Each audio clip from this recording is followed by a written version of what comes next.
Today I want to share some tips for early to mid-game progression in Zenless Zone Zero. I've completed most of the launch content for version 1.0, so I want to share my experience so far. We're going to cover what you should be doing daily, what you should try to do weekly, leveling priorities, and then some tips for grinding internet levels, which is essentially your account level. Currently, the major story content is locked to internet level 36 for chapter 3, and there is one agent story locked to level 38. If you play a lot, you can kind of hit this point in roughly a week or a little more, but it is going to require you to pretty much do all the side quest type content. With that said, ZZZ is pretty much a single player experience, so do the content at your own pace. No matter where you are in the main story, once you're past the opening, you're going to want to keep up with ZZZ's dailies and spend your battery charge, which is this game's stamina or energy system. In ZZZ, dailies are called errands, and they are insanely easy to do. You should be doing all these things anyway. Opening the video store is really simple and makes you passive dennies. Doing a scratch card at HAL also gives dennies, but can give polychromes, which is the gacha currency. Visiting Coffee Cafe for a coffee gives you 60 battery charge every day. This is free stamina, and another errand is to spend 60 stamina, so these are 4 errands done right there. Remember to claim your errand rewards, as these give polychromes. In the errands tab, there is also a weekly errand, which is very simple for some extra stuff. Later on, you also get the ability to invite agents to hang out. This is how you build trust with them, and you get 3 invites per day, so do these as well. In regards to battery charge, if you don't have a lot of time to play, then it doesn't matter what you spend it on, just spend it. Battery charge is used to farm resources needed to level your agents. In the level up screen, if you don't have enough of what you need, you can view materials, and this tells you how to get that item. You can craft lower tier items into higher ones, but this also tells you what stages you need to do for a resource. Going through this menu puts you into the correct stage directly. There are a lot of names and icons, so this makes farming a lot more simple. For a little optimization, when drinking coffee, Tin Master gives you a buff for a specific resource. In ZZZ, you can designate how many times you want to farm an item with these enemy cards. The coffee buff only lasts for 1 card, which is 20 battery charge. If it's not a resource you're focusing on, don't spend more than that. On the flip side, later on, you can spend up to 100 battery charge at a time if you know you need a lot of a specific resource. In addition, you can eventually set up custom farming plans. For example, for Ellen, you can farm attack components for promoting her, and ice chips to level her at the same time. This is a neat feature to see in a gacha. Next, there are 2 main things to do that reset each week. In Scott's Outpost, you're going to want to complete Hollow Zero, which is the roguelite mode. Each clear gives a certain amount of points, and you can only earn so many points per week to level up your investigation level. These offer a variety of rewards. In addition, there are more tasks to do while playing the mode, with the hardest one being complete 5 Hollow Zero explorations. That will take some time. Also in Scott's Outpost is Notorious Hunt. This is the weekly boss fight that rewards a specific item you're going to need to level your agent's core skills. Do note, these are the Chapter 1, 2, and 3 bosses. If your agent needs the Chapter 3 boss drops, you do need to actually complete Chapter 3 of the main story, and that's going to take some time. You can do 3 Notorious Hunts per week, but it costs no battery charge. Same for Hollow Zero, but for that mode, you can actually play that as much as you want. Before we move on, I do want to mention the Battle Pass. There are daily and weekly Battle Pass objectives, which you should try to do because the BP rewards leveling resources. Most of these are just, did you play the game type tasks though, so not that bad. Since we're discussing resource farming, what should you be leveling in the early game? As you got your new characters, try everyone out. But if you want to focus on clearing content, consider picking a main team of 3 to level. Team building still needs to be explored, but this early on, you can pretty much use anyone you want.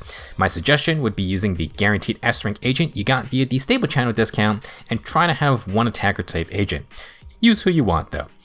In regards to agent progression, you should focus on agent levels, skills, and W engines. These 3 provide guaranteed progression via stats or just higher damage when fighting in combat. If you're confused on what W engine to run, generally it's fine to use your higher rarity ones for now. However, different agents want different stats, and the game hints as to what stats you should be building for their role. In the base stats screen, the highlighted yellow stats are what you should try to increase. For example, Rena wants pen ratio because part of her core skill shares her own pen ratio with others. As such, I've given her a W engine whose main advanced stat is pen ratio. While you gacha, be on the lookout for S or A rank W engines. In the ZZZ, agents have specific engines that fit them best, and when used, you even get a little glowy effect in combat. The game gives you Ambi's W engine to start. To figure out which engine fits an agent, inspect the W engine in the lower left. The description will hint at whose engine this is for, and when equipped, you will get an icon on the screen as well. The last equipment for agent progression are drive discs. While the game introduces you to these pretty early on, they are a mid to end game investment. If you've never played a Hoyo game, drive discs are the random stat equipment items that will take up the majority of your end game farming time. Early on, do not worry too much about stats. I would just try to get set bonuses. For the main story type content, you do not need to level up B rank discs, except maybe the slot 2 one, which boosts flat attack. Wait till you get the A rank discs, then consider leveling up those. The general consensus for these games is to just be patient and wait till you unlock S rank discs before doing any kind of serious leveling or farming. Unless you are trying to complete the endgame modes early, it just isn't worth spending battery charge on drive discs when you can get guaranteed upgrades for your agent's levels, skills, or W engines. If you want some freebie drive discs to use along the way, you can complete Trials. Next to the Errands tab is a Primer tab. This is the early game guide for progressing. It lays out some tasks to complete and you get various rewards. Some Trials give W engines and some give drive disc sets. Do check on this tab every so often. Another way to get drive disc is by completing side quests. This will lead into our talk about internet level grinding, aka how to go about doing all the side quest content, at least for launch. First off, ZZZ has a day-night cycle split into 4 sections in the top left. Do note this is not a clock. There is morning, afternoon, evening, and then late night. As far as I know, there weren't any quests tied to a specific day of the week, but I could be wrong. Now, besides just running around each area, which you should do, in the fast travel menu, you're gonna have a couple important notifications. First off, Officer Mew Mew is the side quest tracker, and they give rewards when you complete quests or find Bangbu scattered around the area. While you can talk to them directly to see their hints, you can also access the district details section in the fast travel menu, and this also has Officer Mew Mew's notes.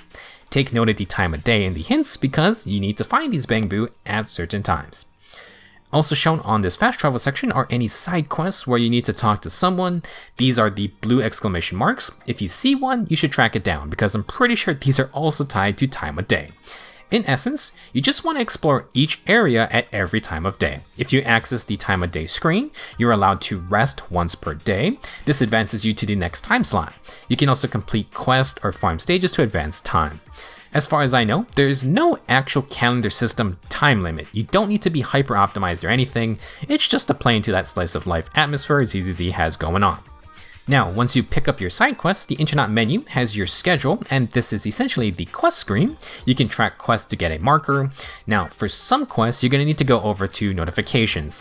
While internet has some funny or even story-related forum posts, it also has these blue commissions. These are actual side quests you need to accept in internet before they pop up on the HDD. You can view these only important ones by sorting by help request info. Once you do your various commissions, a lot of them also require you to go find the commission giver in the real world to wrap up the quests. Don't forget to do that. While farming out these side quests, the fast travel screen made things a lot easier for me since you can just scan it at a glance while you play.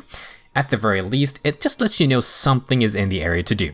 As you run around, you can also collect HIA coins. These involve little interactions with gray bubble icons, and yes, you do want those coins because the mysterious talking trash can gives you free items for leveling. Free resources are always good, and you're going to need to explore the map for these. Not every HIA coin event is shown by the gray icon. This is an RPG, so check out anything suspicious. That's pretty much everything I wanted to talk about for this video. As you get to the mid game, you can try out Chiyu Defense if you're looking for some tougher fights. That mode does have a monthly reset, but you need to clear the initial 10 stages first before you can do the stages that reset. I do recommend giving it a try to see how your team matches up though. You also need 2 teams eventually, so you do want to prep more agents to use. ZZZ is only about a week and a half old as I'm making this, so I'm still learning and getting familiar with the game. If you have any further tips, then please share with everyone in the comments. Again, I do want to stress taking the game at your own pace. Just do your daily errands and spend the battery charge. There is a lot to explore, and I generally enjoy just running around and soaking in the atmosphere.